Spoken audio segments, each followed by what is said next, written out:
एक ऐसा ग्रंथ और एक ऐसा भगवान जिस पर लगभग 100 करोड़ से अधिक लोग विश्वास करते हैं। और अगर मैं ये कह दूँ कि ये झूठ है, तो शायद मेरी वीडियो शुरू होने से पहले ही कमेंट में गालियाँ ही गालियाँ दिखाई देंगी। 5 ऐसे सॉलिड टॉपिक्स जो ये साबित कर देंगे कि रामायण एक झूठ है, सिर्फ़ एक काल्पनिक कहानी है जो हमें सही निर्देश दिखाने के लिए रची गई है। लास्ट 2 टॉपिक इतनी दमदारी कि अगर आप ध्यान से सुनते हैं तो आप खुद इसे कहानी मानेंगे। बस इस वीडियो को एक इंसान बन के देखिएगा, एक जानकारी लेने वाला इंसान बन के देखिएगा, ना कि एक सनातनी मूर्ख बन के। तो बिना बकचोदी के रामायण को झूठा साबित कर दें। चलो वीडियो शुरू करते हैं। पहला टॉपिक अशोक वाटिका। जब रावण सीता जी को हरण करके ले गया था तो उसने अशोक वाटिका में ही उन्हें रखा था, लेकिन हम जिसे अशोक वाटिका समझते हैं असल में वो अशोक वाटिका है ही नहीं। सुनकर धक्का लगना चाहिए। उसका असली नाम है हकगाला बोटानिकल गार्डन। इस गार्डन को एक अंग्रेज जिसका नाम है डॉक्टर G.H.K. थ्वेट्स ने 1861 में बनवाया था। आपने सही सुना, 1861, 9 लाख साल पहले नहीं।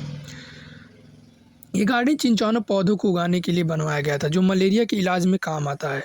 और जब इस पौधे का महत्व कम हो गया तो इसे बोटानिकल गार्डन में बदल दिया गया और कई पौधे सुंदर सुंदर लगाए गए, जैसे फूल, अशोक के पेड़ आदि पौधे लगाए गए।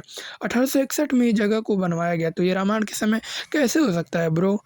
और मेन बात, ऐसा कोई सबूत नहीं है जो आ सके साबित कर दिया हो कि अशोक का पेड़ रामायण के समय का है, अशोक वाटिका रामायण के समय की है। ये बात झूठ है, कोई साबित नहीं कर सका। चलिए दूसरे टॉपिक की तरफ बढ़ते हैं। दूसरा टॉपिक, हनुमान जी को इतने बड़े सूर्य को अपने मुख में डालना कैसे हो सकता है? कोई मनुष्य या जानवर कितना भी बड़ा हो जाए, लेकिन पृथ्वी के सामने धूल के बराबर ही है।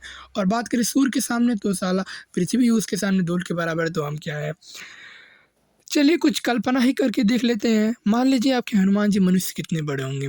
मनुष्य तो बहुत छोटा हो गया। डायनासोर मान लीजिए, डायनासोर कितने बड़े हैं आपके हनुमान जी? यानी कि ट्रिलियंस ऑफ डायनासोर मिलाएंगे तब जाके एक पृथ्वी कितना बड़ा होगा, और 13 लाख पृथ्वी को मिलाएंगे तब जाके एक सूर्य का कितना बड़ा होगा।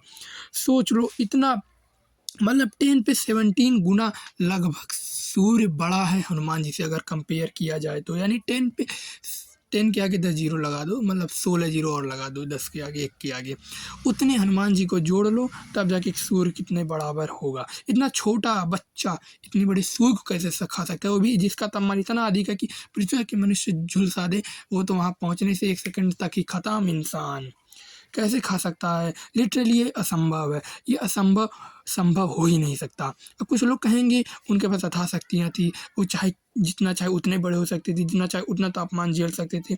यू आर राइट, तुम सही कह रहे हो, पर हनुमान जी को ये शक्तियाँ मिली कब थी? जब वो इंद्र के वज्र से मूर्छित हो गए थे, तभी देवों ने मिलकर उन्हें ये सारी शक्तियाँ दी थी। मूर्छित होने से पहले जब वे सूर्य को मुख में रखता था, उस समय तक उनके पास सिर्फ उड़ने की शक्ति के अलावा और किसी भी प्रकार की कोई भी शक्ति नहीं थी। तीसरा टॉपिक है समय, यानी कि टाइम। ये एक साइंटिफिकली प्रूव टॉपिक है जो ये प्रूव कर देगा ये रामायण सच में झूठ है। अब कंपेयर कर सकते हैं, खुद दिमाग लगा सकते हैं। महाभारत जो आज से 5000 साल पहले हुआ, उसमें और रामायण में 9 लाख वर्ष का अंतर है, क्योंकि पूरा द्वापर युग ही 8,60,000 वर्ष का है। यानी रामायण को हुए आज से 9,05,000 वर्ष हो गए हैं। अरे कहना क्या चाहते हो? कहने का तात्पर्य ये है कि एक सर्वे के हिसाब से मनुष्यों ने ठंड के आखिरी चरण में लगभग, यानी कि फरवरी समझ सकते हो, 1.7 लाख साल पहले साधारण कपड़े पहनना शुरू किया। साधारण कपड़े, अपनी वो कपड़े नहीं, अभी साधारण कपड़े आए हैं, ठीक है। लेकिन जर्मनी के टिंगबिन यूनिवर्सिटी की रिपोर्ट से ये पता चला कि मनुष्यों ने उससे पहले ठंड से बचने के लिए कपड़े पहनना शुरू कर दिया था। हाँ, 9 लाख साल पहले नहीं, 3 लाख साल पहले ही कपड़े पहनना शुरू किया था, ना कि 9 लाख साल पहले। वे ठंड से बचने के लिए गुफा में भी चले जाते थे, लेकिन जब मौसम गर्म हो जाता था तो कपड़े निकाल देते थे। 3 लाख साल पहले कपड़े ही निकाल देते थे। जब हम 3 लाख साल पहले कपड़े पहनना शुरू किया और 11,700 साल तक हम गर्म मौसम में नंगे हो जाते थे, उसके बाद से हमारे में हमारे में मतलब हम लोगों में इंसानों में बहुत से परिवर्तन हुए, बहुत से बदलाव आने शुरू हुए। 9,05,000 साल पहले रामायण कैसे हो गया? जब 3 लाख साल पहले हमने कपड़े पहनना सीखा तो 9 लाख साल पहले रामायण कैसे हो गया? 11,700 साल पहले तक हमें सिर्फ शिकार करना, आग जलाना, बुझाना के सिवा और कुछ नहीं आता था। समझ में आया? तो क्या रामायण में सब नंगे लड़ते थे? कपड़ा पहनना शुरू किया 3 लाख साल पहले, और रामायण 9,05,000 साल पहले कैसे हो गया?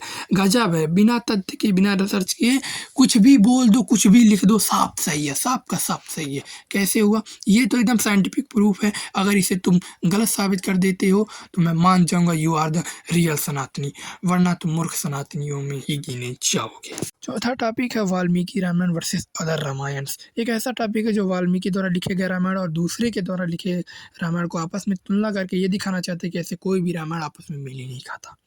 पहले से शुरू करते हैं वाल्मीकि रामायण। वाल्मीकि द्वारा लिखी गई ये रामायण सबसे प्राचीन और उत्तम मानी जाती है, पर अफसोस की बात है कि कोई भी राम चिल्लाने वाला इस बुक को पढ़ता ही नहीं है और अपने से ख्याली पुलाव बना लेता है, ऐसी ऐसी हो जी, ऐसी ऐसी होती, जो कि ऐसी ऐसी बातें बना लेते हैं जो इस वाल्मीकि रामायण में लिखी ही नहीं गई है। इस रामायण में राम जी को विष्णु जी का अवतार बताया गया है, परंतु उनका दैवी शक्ति दिखाने की बजाय उनके मानवीय गुणों, संघर्षों और दुविधाओं पर अधिक जोर दिया गया इस रामायण में, ना कि उनको भगवान बताया गया है।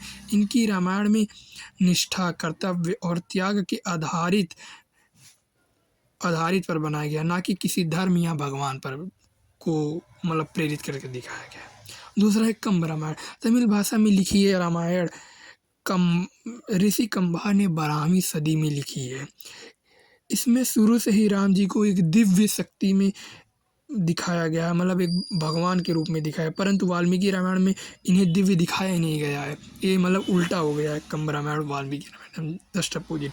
तीसरा है रामचरितमानस। यह ग्रंथ तुलसीदास ने 16वीं सदी में लिखा। इन्होंने राम जी के संघर्षों पर ज़्यादा जोर ना देकर भक्ति पर ज़्यादा जोर दिया है। इन्होंने राम जी को एक नश्वर मनुष्य ना बताकर विष्णु जी का अवतार बता दिया, लेकिन वाल्मीकि रामायण में उन्हें मनुष्य बताया गया, एक नश्वर व्यक्ति बताया गया है, जो वाल्मीकि रामायण में एकदम विपरीत है रियलिटी में। इन्होंने यह ग्रंथ राम जी के संघर्षों को दिखाने के बजाय भक्ति पर ज़्यादा दिखाया है। और आप खुद पढ़ लीजिए रामचरितमानस और रामायण, दोनों में बहुत से अंतर है। वो रामचरितमानस भक्ति पे दिखाया गया है और रामायण एक व्यक्ति, एक मनुष्य के रूप में दिखाया गया है। एक और रामायण है अद्भुत रामायण, जिसमें सीता जी को एक उग्र एंग्री औरत दिखाया गया है, जो वाल्मीकि रामायण में है ही नहीं। जैन संस्करणों में रावण को सहानुभूति दिखाई गई, रावण के प्रति एक सहानुभूति दिखाई गई है, जो रामायण में, रियल रामायण में, वाल्मीकि रामायण में है ही नहीं। एक और थाईलैंड के राम की नामक एक रामायण भी है। हनुमान जी को उसमें एक चुलबुले नायक के रूप में दिखाया गया, पर वाल्मीकि रामायण में ऐसा है ही नहीं। कुछ दक्षिण संस्करणों में यह बताया गया कि सीता रावण की बेटी है, जिसे रावण ने जन्म के समय त्याग दिया था, पर ऐसा वाल्मीकि रामायण में है ही नहीं। कुछ प्रसंग में हनुमान जी का विवाह भी करा दिया गया, वाह, और लक्ष्मण जी द्वारा सुपर्णखा का वध भी करा दिया गया, परंतु वाल्मीकि रामायण में ऐसा कहीं लिखा ही नहीं है। हम झूठे अफवाहों में जी रहे हैं। पहले वाल्मीकि रामायण पढ़ लो, फिर दूसरी बात करना, ठीक है। पांचवा टॉपिक, ऐसे बातें, ऐसी कहानी, ऐसे तथ्य हैं जो हम आज तक सत्य मानते हैं, पर ये सरासर झूठ है। ये रामायण में, असली रामायण में तक नहीं लिखा है, फिर भी हम पता नहीं कहाँ से आते। पहला है कि आपने हनुमान जी को कई तस्वीर में पर्वतों उठाते देखा होगा, ठीक है। जब उन्हें जड़ बूटी समझ नहीं आ रही थी, जब उनको सांपों लपेट लिया था, मेघनाथ वाला सांप राम जी को, तो वो गए नहीं थे हनुमान जी जड़ी बूटी लाने, तो द्रोणागिरी पर्वत पे गए थे। तो हमें बताया जाता है कि उन्हें जड़ी बूटी नहीं समझ में, पूरा पर्वत ही उठा लाए थे, लेकिन वाल्मीकि रामायण में ऐसा लिखा ही नहीं। वाल्मीकि रामायण में क्या लिखा है?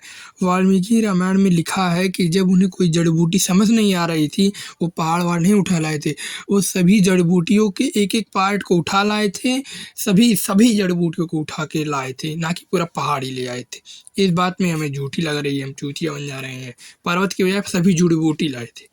दूसरी बात है, हम कहते हैं कि राम जी ने राम सेतु का निर्माण किया, मतलब पत्थर पे राम जी लिखते, पत्थर तैरने लगते थे, उसे राम सेतु का निर्माण हो गया, ठीक है। लेकिन वाल्मीकि रामायण में कुछ और ही बात है। वाल्मीकि ने क्या लिखा ये देखो, हस्तिमात्र महाकाय पसनासय महाबला माउंटेन सिकेय मशीन परिवन है। इसका मतलब क्या है? इस श्लोक का मतलब यह है कि महाबली हाथियों ने बड़े बड़े पत्थरों पहाड़ों को तोड़कर उन्हें समुद्र पर लाने लगे। उन्हें समुद्र पर लाया, बड़े बड़े पत्थरों को हाथियों ने तोड़कर लाया, ना कि इसे। पता नहीं किस चूतिए ने राम जी को नाम पत्थरों पर लिखने पर पत्थर तैरान दिए। मतलब ये सब झूठी बात है। वाल्मीकि रामायण में क्या लिखा मैंने आपको साफ साफ वो श्लोक लाकर बता दिया। तीसरी बात है, कुछ लोग ये भी कहते हैं राम जी ने सबरी के झूठे बेर खाए थे, पर वाल्मीकि रामायण में ऐसा लिखा ही नहीं है। उसमें क्या लिखा है देखो, मया तु विविध वने संचितम पुरुष सर्धम तवार्थे पुरुष स्वार्ध पंपायस्त्र रसंभव। मतलब इसका मतलब क्या है? अर्थात सबरी ने श्री राम और लक्ष्मण को कोरा पुरु को श्रेष्ठ माना था। पंपरी सरोवर के पास एक जंगल से फल व फूल लाने वाले सबरी ने उनका स्वागत किया था। ये बात लिखी, इसमें कहीं नहीं लिखा है कि सबरी के झूठे पेड़ खाए थे। शायद कुछ लोगों ने ये कह दिया होगा कि उसमें जो जातिवाद था वो खत्म करने के लिए खाए थे शायद, लेकिन वाल्मीकि रामायण में कहीं लिखा है। पता नहीं कौन सा चूतिया ये बात फैला दिया समझ। और एक बात और है कि कहते हैं उर्मिला ने 14 साल लगातार सोया है, वो भी बिना खाए पिए। कैसे 14 साल तक कोई सो सकता है? सो ही नहीं सकता। महीने भर अगर ना खाओ तुम्हारी मौत हो जाएगी, 14 साल तो अलग ही बात है। तो ऐसे कैसे हो सकता है भाई?